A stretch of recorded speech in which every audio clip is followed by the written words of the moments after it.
Welcome back to Monza, where, as you can see, we're joined now by Nikita Mazepin and Antonio Giovinazzi. Welcome, guys. Good to see you. Now, Antonio, let's start with you. Italian driver, Italian team, Italian racetrack. Just how special is it for you to be coming to the Italian Grand Prix? It's been, it's special things. The home Grand Prix is always special for each driver. But, of course, in Monza with Alfa Romeo and with an Italian engine, it's just something really cool. And I'm really happy to see also some tifosi back in the grandstand. Last year I think it was not the same Monza, especially after the experience in 2019. So, I just want to enjoy the weekend. And I'm coming also from a great weekend in Zandvoort, so just looking for this weekend for Monza, and I just hope to have a good result in front of them. I was going to ask you about that. Do you feel you're coming here with some momentum behind you as a result of that great qualifying last weekend? For sure, not from the rumors, because all the time I came here in Monza in September, is always something happening, but. For sure, it was a great result in Zandvoort. Unfortunately, not on the race on Sunday, but it was a great qualifying. I'm really happy for that, for the team as well. So just we'll see now here in Monza. For sure, it's a different track. low downforce, a lot of straight. So in the paper is not for us, but we'll see what we can do. Especially with this different format of qualifying tomorrow after only 1 hour and the sprint qualifying. So everything can happen, and I hope can be positive for us. Ifs, buts, maybes, but what do you think might have been possible on Sunday had you not had the puncture? Difficult to say. It was a great start, but then I lost position after the contact with Carlos, and until that moment in the first stint I was P10, so we were in the points. But then after the first pit stop, after 2 laps, I had a puncture. So I don't know. For sure the pace was there. I was pretty happy with the car, and plus we were on the points, but difficult to say, to be honest. And unfortunately happened what happened, and now we need to focus on this race weekend. Well, you've got Robert Kubica as your teammate again this weekend. How different is he to Kimi? What stands out about the way that Robert drives the car? For sure, he's speaking a lot more than Kimi, especially in the meeting. But for me, he's a great person. I think 2 of my best friends. In 2019, I spent a lot of time with Robert as well. We have same passion with the cycling, and I think to be honest, what he did in that was quite impressive. He done only one session on Saturday in a really different track, like a difficult track, and it was quite impressive. So I'm sure he will be much closer this time, and he can do a really great job. So just wish him the best luck, and. And for Kimi, just wish the best recovery, and I hope to see him back in Sochi. And Antonio, there's been a lot of news on the driver front this year. Valtteri Bottas moving to Alfa Romeo next year. What has the team told you about next season? Nothing yet. So I have no news yet. I just knew that Valtteri will be in Alfa next year, but from my side, no news yet. Is there a deadline? Not really, to be honest. Of course, I want to know as soon as possible, but it's not my decision. So I say this many times already. I know that is a lot of rumors and everything, but it's not my decision. So my focus is more on my performance. To do my best result in the race, in the qualifying, and everything, and then see what will happen. Okay. Thanks, Antonio. Nikita, coming to you. You've done a lot of racing in Italy over the years, karting, for example. What does Monza mean to you? What does this race mean to you?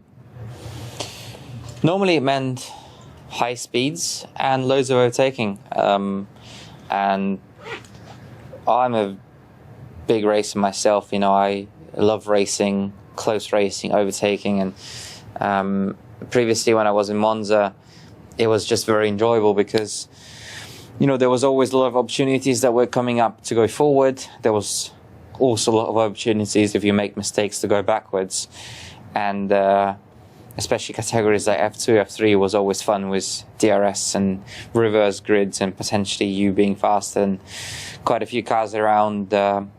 So it's always been a fun time. I'm not sure if we are going to see that fun time this year, but it's a dream of every driver, you know, to race in front of the tifosis. Obviously, there's not going to be so many at the moment, but I'm just hoping that the atmosphere will be special, and I'm very happy to be here. What about the performance of the car? Are you expecting it to perform better in lower downforce configuration? Don't really think so. I know that on the paper, obviously, it doesn't look too good for us. But how much is that? I'm not sure. I think we obviously haven't developed the car, and we've started the car with the same car that we've got right now. Others have, but you know, there's still 2 cars in that team. There's plenty to focus on. And does the F1 sprint provide you guys with an opportunity to move forward? I'm not sure. I think, you know, in Silverstone, obviously it paid off for one of the cars to start on softer compound and gain some place in the first few laps. And then, you know, it's not that easy to overtake, so you can actually hold on to it here. The pace advantage that you need to go and overtake the car in front is not that big. You know, there's loads of DRS moments. So we see, but I think that it will be a more truthful weekend, you know, less unexpected results. Okay.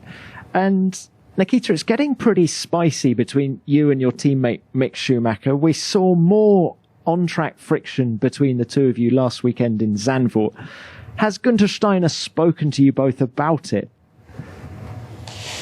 He has. And good to know that I'm not in the bad books. So that's positive. But I want to respect the privacy, you know, of those discussions. The doors were closed, and I don't think it will be comfortable for all parties if it was an open discussion. So I'll keep it in that. Can I ask you just one more question about this? Have the rules of engagement between you and Mick changed?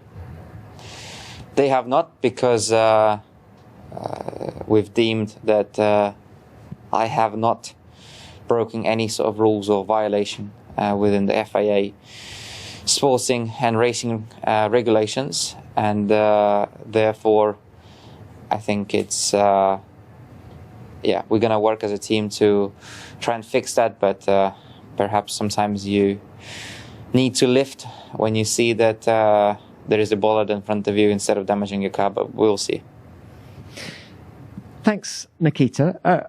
Guys, let's go next to our fan question. Take a listen to this. Hi, my name is Darko. I wanted to ask you, what was the best lap you remember?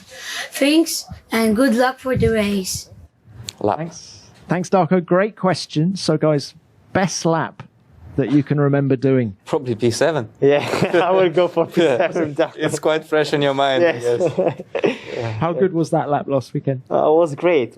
You know, I really, you know, that lap that you feel you put all together. And but you know, in the end, I saw that I was only 1/10 off from P4, and I say, oh, maybe I could do it, you know. But no, it was a great lap.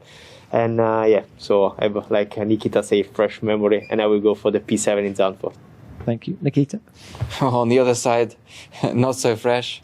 In my memory, I haven't done a lap to be massively proud of lately.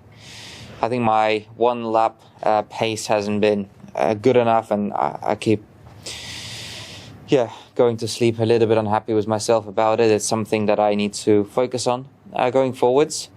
But I think the best lap was probably I don't know, I'm not a very good qualifier. I think I'm a good racer, so I had a few good overtaking moves, for example in Monza last year when I had an engine failure in the race, but that's about as far as I can get, you know. When you get people like Antonio with their P7s, it's difficult to compete.